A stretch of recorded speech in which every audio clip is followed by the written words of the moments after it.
বাংলাদেশের সমস্ত টাকা কাদের জন্য? গরিবদের জন্য। বিদেশ থেকে যত টাকা দেয়, রিলিফ দেয় গরিবদের জন্য, টিন দেয় গরিবদের জন্য, ফ্রি চিকিৎসার ঔষধ দেয়, পয়সা দেয় গরিবদের জন্য। বাংলাদেশ থেকে যত টাকা আসে গরিবদের জন্য, খায় বড় লোকরা। বিশ্বাস হয় না? আজকে ব্যাংকে যাবেন, ম্যানেজার সাহেব আমাকে 5 লক্ষ টাকা দেন। ম্যানেজার সাহেব বলে মর্গেজ আছে। বলবে আমি তো খয়রাতি। কিসের মর্গেজ? মর্গেজ বাবু কোথায়? বলে টাকা তোমার জন্য নাও, টাকা তোমার জন্য, আর টাকা যাদের টাকা আছে তাদের জন্য। তা যার 5 লক্ষ টাকা আছে, ব্যাংক থেকে 5 লক্ষ টাকা দিছে, যাকে দিছে তার লোন মাফ হয়েছে, যার লোন মাফ হয়েছে তার ইন্টারেস্ট মাফ হয়েছে। তো একজন বড়লোক কয়বার ধনী হয়েছে? 4 বার। আগে 5 লক্ষ টাকার মালিক, ব্যাংক থেকে 5 লক্ষ টাকা দিছে, তার ঋণ মাফ, তার ইন্টারেস্ট মাফ। কয়বার ধনী? আর গরিবের পেটে 5টা লাথি। 5 লক্ষ টাকা আগের থেকেই নাই 1 লাথি, ব্যাংক থেকে 5 লক্ষ টাকা দেয় নাই 2 লাথি, তার ঋণ মাফ হয় নাই 3 লাথি, তার ইন্টারেস্ট মাফ হয় নাই 4 লাথি। আর যেই টাকাগুলি বড়লোককে মাফ করা হয়েছে, বাংলাদেশ ব্যাংকে থাকলে বাংলাদেশের নাগরিক হিসেবে তার একটা অংশী ওই গরিব ছিল। বড়লোককে মাফ করার কারণে গরিবের পেটের মধ্যে আর 1 লাথি। কয় লাথি? 5। গরিবের পেটে কয় লাথি? আর বড় লোককে কয়বার ধনী বানায়? 4 বার। এই অর্থনীতিতে কিয়ামত পর্যন্ত গরিব যারা আছে ধনী হবে না। আর ইসলামী অর্থনীতি সব গরিবদের জন্য। ইসলামী অর্থনীতি সব গরিবদের জন্য। যাকাত কাদের জন্য? ওশর কাদের জন্য? সদকা কাদের জন্য?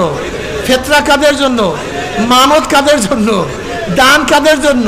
সবই গরিব, শুধু গরিব, শুধু গরিব আর গরিব। আর বর্তমান পুঁজিবাদী অর্থনীতি সব বড় লোক, সব বড় লোক, সব বড় লোক, সব বড় লোক। আরে কপাল পোড়া গরিব ইসলাম পছন্দ করে না। কপাল পোড়া, কপাল পোড়া মুসলমান ইসলাম পছন্দ করে। আচ্ছা বলুন, ইসলামের মধ্যে গরিবের টাকা আত্মসাৎ করার কোনো অধিকার আছে? হ্যাঁ, কিন্তু বর্তমান অর্থনীতি গরিবের পেটের মধ্যে পাড়াও আর খাও, পাড়াও আর খাও, ডলো আর খাও। বাংলাদেশের সমস্ত টাকা কাদের জন্য? গরিবদের জন্য। বিদেশ থেকে যত টাকা দেয়, রিলিফ দেয় গরিবদের জন্য, টিন দেয় গরিবদের জন্য, ফ্রি চিকিৎসার ঔষধ দেয়, পয়সা দেয় গরিবদের জন্য। বাংলাদেশ থেকে যত টাকা আসে গরিবদের জন্য, খায় বড় লোকরা। সব টাকা কাদের? কথা বলে না কেন? এনজিওরা যত সাহায্য, যত টাকা বরাদ্দ করে সব গরিবদের জন্য, কিন্তু খায় বড় লোকরা। এর কারণটা কি? ঈমান নাই, আল্লাহর ভয় ওদের মধ্যে নাই। ঈমান ছাড়া, আল্লাহর ভয় ছাড়া কেউ কোনোদিন আমানতদার হতে পারে না। এ আমার জনগণ বাবারা, আমার মুসলমান বাবারা, কেন খেয়াল করো না? আজকে ইসলাম অনুযায়ী যদি আমরা চলতাম, আমরা ইসলাম অনুযায়ী চলতাম, ইসলাম অনুযায়ী যদি দেশটা চলতো, তাহলে খুনাখুনি থাকতো না, ধর্ষণ থাকতো না। যেরকম জনাবে মুহাম্মদ রাসূলুল্লাহ সাল্লাল্লাহু আলাইহি ওয়াসাল্লাম বলছেন, ও চিরি এমন একটা সমাজ উপহার দেব, সুন্দরী সুশ্রী আকর্ষণীয় রানীর নারী হাঁটিয়া যাবে, তার চেহারার মধ্যে কেউ অ্যাসিড নিক্ষেপ করবে না, তাকে কেউ টিজিং করবে না, তাকে কেউ ধর্ষণ করবে না, নির্বিঘ্নে চলতে থাকবে। আল্লাহ তুমি কবুল করিয়া নাও। এ আমার জনগণ বাবারা, আমার মুসলমান বাবারা, আমার মুমিন বাবারা, ও আমার পর্দার মা বোনেরা, আজকে ইসলাম মহিলাদেরকে কত ইজ্জত ওয়ালা বানাইছে, কত সম্মানিত করছে, যা তোমার জানা নাই। যাই হোক, আমি যেই কথা বলতেছিলাম, নবী আলাইহিস সালাতু ওয়াস সালাম আদর্শ যদি বাস্তবায়ন হয়, তাহলে প্রত্যেকটা মানুষ দুনিয়াতেও শান্তি করতে পারবে, কবরেও শান্তি করতে পারবে, কিয়ামতের ময়দানেও শান্তি। নবী আলাইহিস সালাতু ওয়াস সালাম ফরমান, মান আহাব্বা সুন্নতি ফাকাদ আহাব্বানি ওয়া মান আহাব্বানি কানা মাই ফিল জান্নাহ। যারা আমাকে মুহাব্বত করলো, আমার সুন্নাতকে মুহাব্বত করলো, তারা আমাকেই মুহাব্বত করলো। আর যারা আমাকে মুহাব্বত করবে, আমার সাথী হয়ে তারা সবাই জান্নাতে চলিয়া যাবে। আল্লাহ তুমি কবুল করিয়া নাও। অন্য রওয়ায়াতের মধ্যে নবী আলাইহিস সালাতু ওয়াস সালাম ফরমান, মান দইয়া সুন্নতি হুররিমাত আলাইহি শাফাআতি। যারা আমার সুন্নাতকে অমান্য করবে, আমার সুন্নাত মানবে না, তাদের উপর আমার সুপারিশ সম্পূর্ণ হারাম হইয়া যাবে। আল্লাহ তুমি মাফ করিয়া দাও। এ আমার যুবক বাবারা, মুরব্বী বাবারা, পর্দার মা বোনেরা, তুমি কি দেখো নাই আর্জেন্টিনার ভক্তদের পোশাক দেখলেই বোঝা যায় আর্জেন্টিনার ভক্ত? তুমি কি দেখো নাই যারা অমুক দেশের ভক্ত তাদের বাড়ির ডিজাইন দেখলেই বোঝা যায় অমুক দেশের ভক্ত, তাদের বাড়ির পতাকা প্রমাণ করে অমুক ব্যক্তির ভক্ত, যে ব্যক্তি যার ভক্ত তার গায়ের পোশাক প্রমাণ করে অমুক ব্যক্তির অমুকে ভক্ত। ঠিক যারা মদিনাওয়ালার ভক্ত তাদের মাথা দেখলে বোঝা যায় মদিনাওয়ালার ভক্ত, তাদের চেহারা দেখলে বোঝা যায় মদিনাওয়ালার ভক্ত, তাদের পোশাক দেখলে বোঝা যায় মদিনাওয়ালার ভক্ত, তাদের কাজ দেখলে বোঝা যায় মদিনাওয়ালার ভক্ত। যারা মদিনাওয়ালার ভক্ত হবা কিয়ামতের ময়দানে মদিনাওয়ালার হাতে হাউজে কাউসারে পানি পান করতে পারবা। বুখারীর মধ্যে রওয়ায়াত আছে মান শারিবা লাম ইয়াজমা আবাদা, যেই ব্যক্তি এক পেয়ালা হাউজে কাউসারে পানি পান করবে 50,000 বছর মধ্যে আর কোনোদিন পানি পাশা লাগবে না। আল্লাহ তুমি কবুল করিয়া নাও। তুমি কি দেখো নবী আলাইহিস সালাতু কি বলছেন? বুখারীর মধ্যে রওয়ায়াত আছে আমার উম্মতেরা কিয়ামতের ময়দানে 3 জায়গা আমাকে খোঁজ করিও, হাউজের কিনারে আমাকে খোঁজ করিও, মিজানের কিনারে আমাকে খোঁজ করিও। নবীর উম্মতদেরকে ওজন দেয়া শুরু করবে আর আমার নবী পাল্লার কিনারে দাঁড়ানো থাকবে। যখনই কোনো গুনাহ ওজন করা শুরু করবে অমনি আমার নবী সুপারিশ করবে মাওলা রে, এই যুবকের বাবা নামাজ পড়তো না কিন্তু নামাজ ছাড়তো না, এই যুবকের বাবা দাড়ি রাখতো না কিন্তু ও তো দাড়ি কাটতো না, এই যুবকের বাবা তো সুন্নাত অনুযায়ী চলতো না কিন্তু আমার যুবক তো সুন্নাত ছাড়া চলতো না। মাওলা ওর বাড়ির মধ্যে গুনাহ, ওর ঘরের মধ্যে গুনাহ, ওর রাস্তায় গুনাহ, ওর অফিসে গুনাহ, সব জায়গায় গুনাহ। কিন্তু এই যুবক তো এই মুরব্বী এই মহিলা তো গুনাহ থেকে বাঁচার হাজারো চেষ্টা করছে, এরপর আমল নামায় 2-1টা গুনাহ তো এখনো দেখা যায়। মাওলা এই গুনাহটাকে ওজন করিও না, এই গুনাহটাকে ওজন করিও না। বুখারীর মধ্যে রওয়ায়াত আছে কিয়ামতের ময়দানে আল্লাহ পাক বলবে হে আমার নবী সাল তুতা ইশফা তুশাফা, হে আমার নবী আপনি আমার কাছে চান, যা চাইবেন আমি দিয়া দেব। সাল তুতা যা চান আমি দিয়া দেব, ইশফা তুশাফা আপনি যে সুপারিশ করবেন আপনার সুপারিশ আমি কবুল করব। মাওলা হে গুনাহটাকে ওজন করিও না, এই নেকটাকে বাদ দিও না। আমার নবী আলাইহিস সালাতু ওয়াস সালাম সুপারিশ করবে, আমার মাওলা সুপারিশ কবুল করিয়া ফেলাইবে। আল্লাহ নবী আলাইহিস সালাতু ওয়াস সালামের সাথী হই আমরা জান্নাতে চলিয়া যাব, আল্লাহ কবুল করিয়া নাও। কিন্তু আমার বেনমাজি বাবারা ও আমার বেপরদা মা ও বোনেরা আমার উপর রাগ করিও না। আল্লাহ না করুক, আল্লাহ না করুক, আল্লাহ না করুক। ফাআম্মা মান সাকুলাত মাওয়াজিনুহু ফাহুয়া ফি ঈশাতির রাদিয়া ওয়া আম্মা মান খাফফাত মাওয়াজিনুহু ফাউম্মুহু হাবিয়া। যদি নেকের পাল্লা হালকা হইয়া যায় গুনার পাল্লা ওজন হইয়া যায়। আল্লাহ না করুক যদি নেকের পাল্লা হালকা হইয়া যায় গুনার পাল্লা ভারী হইয়া যায়। ফাউম্মুহু হাবিয়া, আল্লাহ পাক তাদেরকে হাবিয়া জাহান্নামের ফয়সালা দিয়া দিবে। এখন আল্লাহ পাক নিজেই প্রশ্ন আমা আদরাকা মা হিয়া, তোমরা কি জানো হাবিয়া কোন জাহান্নামের নাম? হাবিয়া জাহান্নামের ধরনটাকে তোমরা কি জানো নাকি?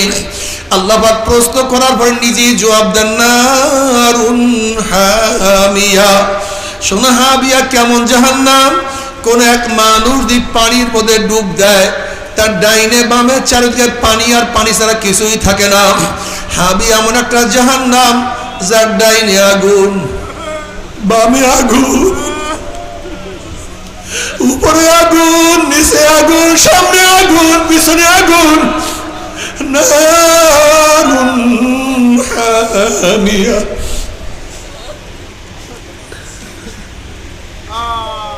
বাবারে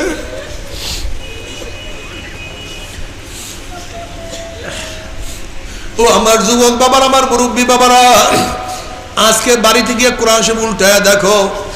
হাবিয়ার তাফসীরে নবী আলাইহিস সালাতু ওয়াস সালাম ফরমান হাবিয়া তো মারাত্মক কঠিন জাহান্নাম।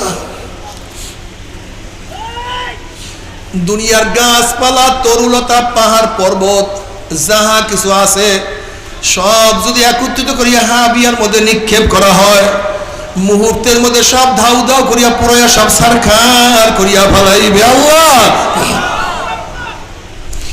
জাহান্নামে জ্বলতে জ্বলতে কলিজা শুকাইয়া যাবে, কয়লার মতো কালো হইয়া যাবে।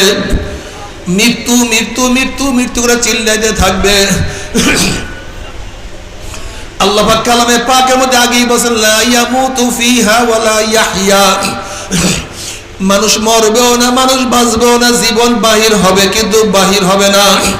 বাবারে সহ্য করতে পারবি? ওই জাহান্নামের এক সেকেন্ড আযাব কেউ তো সহ্য করতে পারবো না আল্লাহ। তবে মুমিন মুসলমান বলতে সবাইকে মনে চায় গুনাহ থেকে ফিরিয়া নেক আমল করিয়া মাওলার জান্নাতে কিন্তু সবাইরই যাইতে মনে চায়। গুনাহ নিয়ে মাওলার জাহান্নামে কাউরে কিন্তু যাইতে মনে চায় না। কিন্তু কেনই বা আমরা নেক আমল করতে পারি না, কেনই বা গুনার কাম ছাড়তে পারি না? এর মূল কারণ আপনার এবং আমার পেছনে নফস এবং শয়তান লাগিয়া রয়েছে। এই নফস এবং শয়তানদের ফেরার জন্য যে কোনো একজন হক্কানি আল্লাহর ওলির হাতে হাত দিতে হবে রে বাবা। খবরদার, বর্তমান জমানায় পীর মুরিদের নামে ভেজাল, ব্যবসা, দলাদলি, হিংসা, হাসাদে পরিণত হয়ে গেছে। সমস্ত আল্লাহর ওলির একমত যেই পীরের 5 জন মুরিদের মধ্যে কমপক্ষে 3 জনকে দেখবেন আলহামদুলিল্লাহ সুন্নাত মাফিক আমল আখলাক মজবুত হয়ে যাইতে আছে, গুনার কাম ছাড়তে আছে, নেকের আমল ধরতে আছে, কলব নরম হইয়া চোখে পানি আসতে আছে। বৃক্ষতর নাম কি, ফলে পরিচয়। আমি চরমুনাই বুঝি না, চরমুনার দাওয়াত প্রশংসা প্রচার প্রসার করার জন্য আসিনি রে বাবা। চরমুনাই যাওয়ার তোমার কোনো দরকার নাই, কোনো দরকার নাই, কোনো দরকার নাই। তুমি যার কাছে গিয়া পারো গুনার কাম ছাড়ো, নেকের আমল ধরো, কলব নরম করিয়া চোখে পানি নিয়া মাওলার কবরে যাইও। যেরকম দুনিয়ার ঘরে আগুন লাগলে পানি ছাড়া নিবানো যায় না, ঠিক তদ্রুপ তোমার আমার গুনার দ্বারা যে জাহান্নামের আগুন জ্বলিয়া রইছে, চোখের পানি অবস্থার গেলে জাহান্নামের আগুন নিবানো সম্ভব না। কাজে আমার জন্য দোয়া চাই, আমিও দোয়া করি, সবাই সবার জন্য প্রাণ খুলিয়া দোয়া করো, যেন কিয়ামতের ময়দানে গলাগলি বাঁধিয়া মাওলা একসাথে জান্নাতে যাওয়ার তৌফিক দিয়া দেয়। আল্লাহুম্মা আমিন। আল্লাহুম্মা।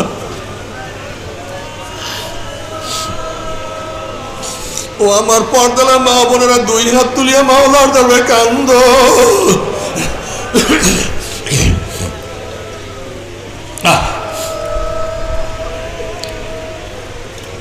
আল্লাহ কতিপয় গুনাহগার বান্দা গুনার বোঝা মাথায় নিয়া, কেউ তো নামাজ কাজার গুনাহ, কেউ তো রোজা ছাড়ার গুনাহ, আল্লাহ কেউ তো বেপরদা অপকর্মের গুনাহ, কেউ তো গাঁজা মা দিয়াবার গুনাহ, কেউ মিথ্যা ধোঁকাবাজির গুনাহ, কেউ তো সুদ ঘুষের গুনাহ নিয়ে তোমার শাহিদ আমার হাত তুললাম রে মাওলা। আল্লাহ আমরা যতই গুনাহ করি না কেন আমাদের গুনার সীমা আছে, সংখ্যা আছে। তোমার রহমতের কোনো সীমাও নাই, সংখ্যাও নাই। আল্লাহ আমাদের গুনার দিকে না তাকাইয়া তোমার রহমতের দিকে তাকাইয়া তুমি আমাদের জিন্দেগীর সমস্ত গুনাহ খাতা মাফ করে দাও আল্লাহ। আল্লাহ তুমি মাফ করবাই না, ক্ষমা করবাই না, তুমি মাফ করবাই না, ক্ষমা করবাই না। তাহলে তোমার বন্দার এখানে কেন আসছে? আমরা তো রিলিফ নেওয়ার জন্য আসি নাই, কম্বল নেওয়ার জন্য আসি নাই, দুনিয়ার বিপদে পড়ে আসি নাই। নাফরমানি করিয়া ফলাইছি, অন্যায় করিয়া ফলাইছি, জাহান্নামের কাজ করিয়া ফলাইছি। আল্লাহ জাহান্নামের খাতার থেকে আমাদের নামটা কাটিয়া দেয়।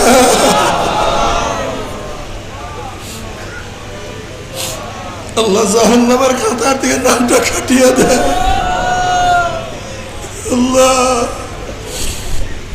জাহান্নামের খাতার থেকে নাম কাটিয়া দেয়, জান্নাতুল ফেরদাউসের মধ্যে নাম উঠায়া না।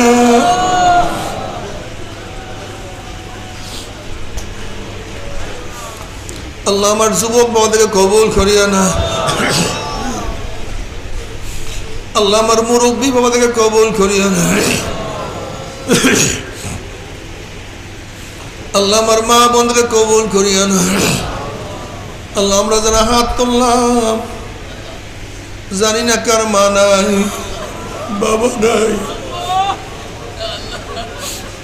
স্ত্রী নাই, স্বামী নাই, সন্তান নাই, দাদা নাই, দাদু নাই, নানা নাই, নানু নাই। আল্লাহ যত মুমিন মুমিনাত মুজাহিদরা কবরে শুয়ে রয়েছে সবার কবরে আযাবকে মাফ করে দাও। ইয়া আল্লাহ খাস করে আমাদের শায়েখ মুর্শিদের কবরকে জান্নাতের বাগিচা বানায়া দাও।